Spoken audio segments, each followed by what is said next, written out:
obviously that Phoenix, I think it was 12-3 run in the second quarter that kind of changed from the, I think we were a 3-point deficit.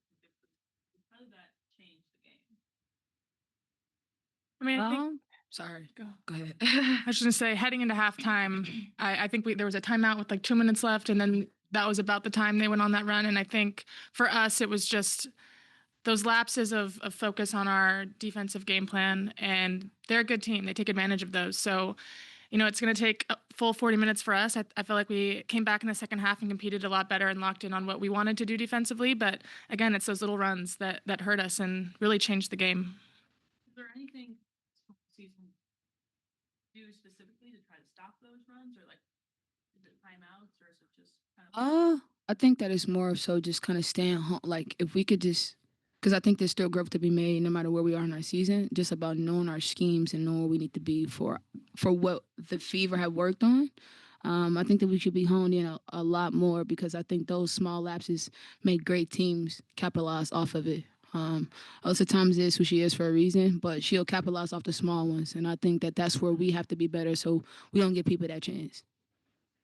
You at 15, 29, just Yeah.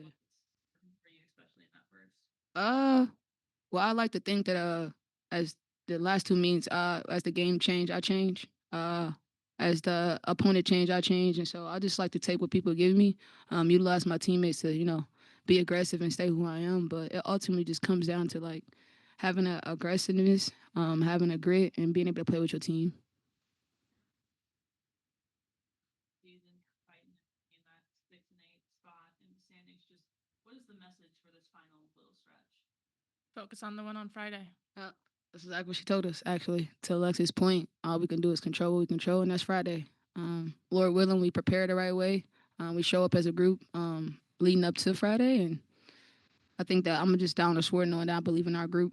I believe in every person in our locker room. I believe in our coaching staff, and I think that Friday is the most important for us, so that's all we can focus on right now. You could just talk about a little bit about your team. Can you speak to like the resilience of your teammates through all these struggles and Yeah, I think that I don't know. I've never really been around a group that been so resilient. I'll be honest. I mean the injuries, let alone, but even like people like Lexie could have sat out, with her injury to her face. I just think like it's not trying to be funny. It's just like we could easily quit, and I think like the respect that I have for her is an example. But I just think that we could easily give up, and we haven't. And I think that speaks for itself because in any given moment, playing against professionals day in and day out, it's hard. It's not easy, and I think that we could have easily tucked our tail and said, "Well, we're just gonna, mess up the season." But I think the resiliency in our locker room kind of shows from person to person.